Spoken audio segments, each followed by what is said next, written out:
Assalamualaikum warahmatullahi wabarakatuh. Ketemu lagi dengan saya, Dr. Arya Kekali, dari program studi S3, Fakultas Kedokteran Universitas Indonesia. Menganalisis data tidak selalu harus menggunakan sebaran yang normal. Kita harus mengantisipasi kalau sebarannya tidak normal, sehingga berikut ini adalah teori tentang uji non-parametrik. Selamat mengikuti. Ya, di video uji non-parametrik ini, kita akan membahas mengenai konsepnya, ya, uji non-parametrik, kemudian perbandingannya dengan parametrik, perbedaannya apa, kemudian di situ ada uji perbandingan rata dan uji perbandingan proporsi yang menggunakan konsep non-parametrik. Nah, kalau kita lihat di sini, kembali ke tiga besar uji statistik yang bivariat, yaitu ada uji korelasi, perbandingan rata, dan perbandingan proporsi. Konsep parametrik di video sebelumnya sudah dijelaskan bahwa kita hanya menggunakan ini untuk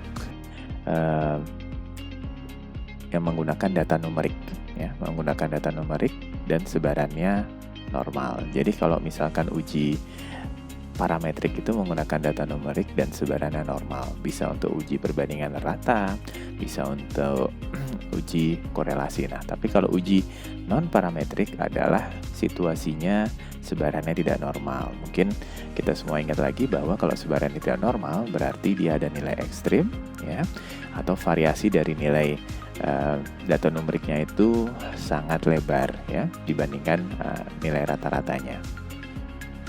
Nah, dalam konsep itu kita di sini melihat ada uji korelasi, uji perbandingan rata itu setelah dilakukan uji normalitas, apabila ada salah satu dari variabelnya itu dia datanya menjadi sebarannya tidak normal, kita harus menerapkan uji non-parametrik, ya. Nah, berarti di sini uji non-parametrik itu bisa berlaku di uji korelasi, bisa berlaku di uji di perbandingan rata, dan bisa berlaku juga di uji perbandingan proporsi, ya.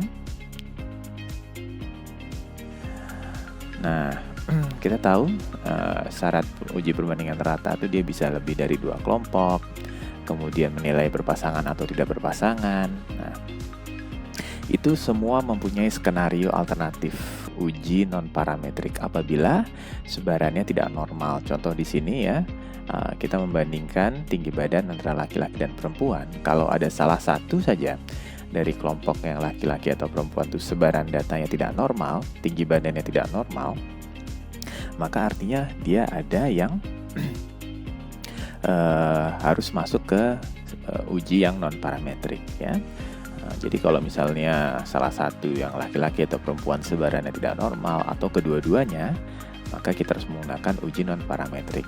Itu kalau kita membandingnya 2 kelompok. Kalau kita membandingkannya lebih dari 2 kelompok, misalkan ada 3 kelompok, tentu saja tetap konsepnya sama. Salah satu saja yang sebaran tidak normal, kita harus masukkannya ke uji non-parametrik, ya.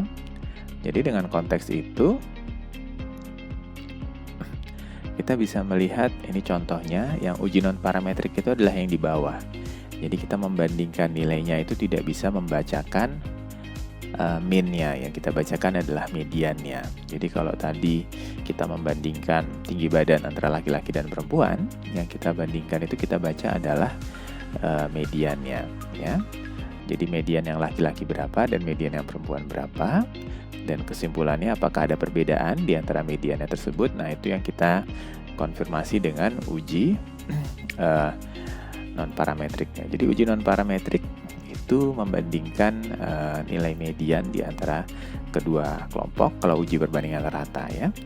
Nah, namun ada konsep lagi yang bisa kita lihat bahwa di sini setiap uji non-parametrik dia adalah alternatif dari uji parametrik, ya.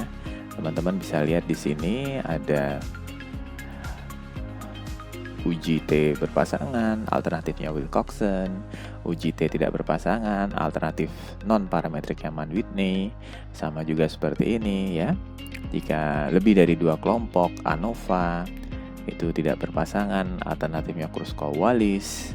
Tapi kalau misalkan ANOVA yang repeated measurement yang berpasangan, alternatifnya Friedman. Jadi nanti gunakan median dan minimum maksimum atau interquartile range ya, untuk membandingkan di antara kedua kelompok atau beberapa kelompok yang dibandingkan ya.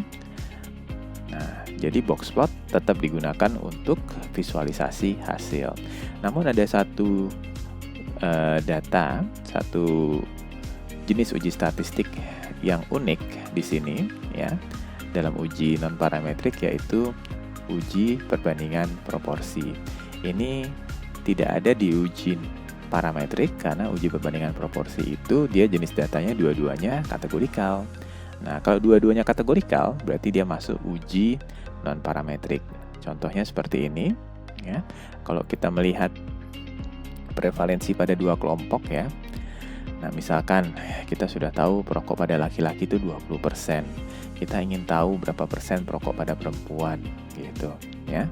Apakah laki-laki yang merokok lebih banyak berbeda dibandingkan dengan perempuan yang merokok. Nah, dengan konteks seperti itu, kita masuk ke konsep uji perbandingan proporsi. Ilustrasi kasus yang lain adalah, misalkan ini dari 1.200 orang sampel, ada 200 orang perokok, ya, dan kanker paru sebanyak 300 orang. Kita ingin tahu nih, mana yang lebih banyak mengalami kanker paru tuh, yang merokok atau tidak merokok. Nah, konsepnya kalau seperti itu kita masuk ke tabel 2x2 seperti ini, ya. Nah, tabel 2x2 seperti ini. Jadi kita yang merokok di sini ada 200 orang, yang kanker paru kita ada 300 orang. Berdasarkan tabel 2x2 ini, mana yang lebih banyak mengalami kanker paru, yang merokok atau tidak merokok. Nah, di sini ada filosofi untuk perbandingan proporsi. Kalau kita tidak mengetahui konsep perbandingan proporsi ini, kita akan terjebak dengan angka. Maksudnya bagaimana? Kita lihat di sini yang merokok itu ada 200 orang yang kanker paru. Sedangkan yang tidak merokok 200 orang, sedangkan yang merokok ada 100 orang. Lebih banyak angkanya yang tidak merokok yang mengalami kanker paru. Nah, hati-hati, kita akan mengalami kesimpulan yang salah kalau tidak menggunakan konsep perbandingan proporsi. Kalau konsep perbandingan proporsi, kita harus melihat bahwa yang merokok itu jumlahnya berapa orang keseluruhan, ya. Nah, berapa orang keseluruhan. Nah, di sini kita 100 itu dari 200 orang, sedangkan 200 itu dari 1000 orang. Nah, apakah benar kalau misalnya seperti itu, bahwa yang merokok lebih banyak yang mengalami kanker paru? Nah, kita harus lihat berdasarkan konsep proporsi, persentasenya. Kalau berdasarkan persentasenya, ternyata 100 dari 200 itu adalah 50%. Ya. Sedangkan 200 dari 1000 itu adalah 20%. Di sini kita bisa melihat kesimpulannya sudah jauh berbeda. Ya, jadi yang merokok itu kanker paru 50% jauh lebih tinggi dibandingkan yang tidak merokok, yaitu 20%, ya. Nah, dengan konteks seperti ini, kesimpulan kita sekarang lebih berbeda. Jadi jangan menggunakan angka aslinya, tapi gunakan proporsinya di antara masing-masing kelompok, ya. Sehingga kesimpulan yang kita tarik menjadi lebih valid, ya. Nah, itu yang nanti kita tampilkan di pelaporan, ya. Jadi di sini ada tabel 2x2. Nah, untuk perbandingan proporsi ini yang lebih umum adalah yang menjadi kasus di outcome-nya itu ditaruh di kolom, ya. Jadi di sini misalkan merokok terhadap angina, ya. Jadi yang menjadi variabel tergantung itu di kolom, dan yang menjadi penyakit itu diletakkan di sebelah kiri, ya. Jadi yang iya dulu baru yang tidak.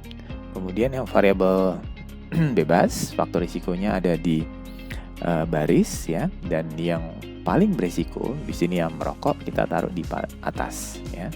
Nah, di sini nanti kita bacanya sama, ini ada persentase, berarti yang merokok itu 53% yang mengalami angina dibandingkan yang tidak merokok. Nah, di sini ada kesimpulannya, kita menggunakan uji chi-square dan ada odds ratio, ya, yang akan kita latih di video berikutnya. Ini adalah tampilan dasar untuk uji non parametrik yang perbandingan proporsi. Selamat latihan, ya, menggunakan skenario-skenario yang dalam praktikum. Terima kasih. Demikian penyampaian saya. Semoga bisa dimengerti dan bermanfaat untuk diterapkan dalam riset kedokteran. Saya Arya Kekali undur diri. Sampai jumpa lagi di pertemuan berikutnya. Salam sehat. Assalamualaikum warahmatullahi wabarakatuh.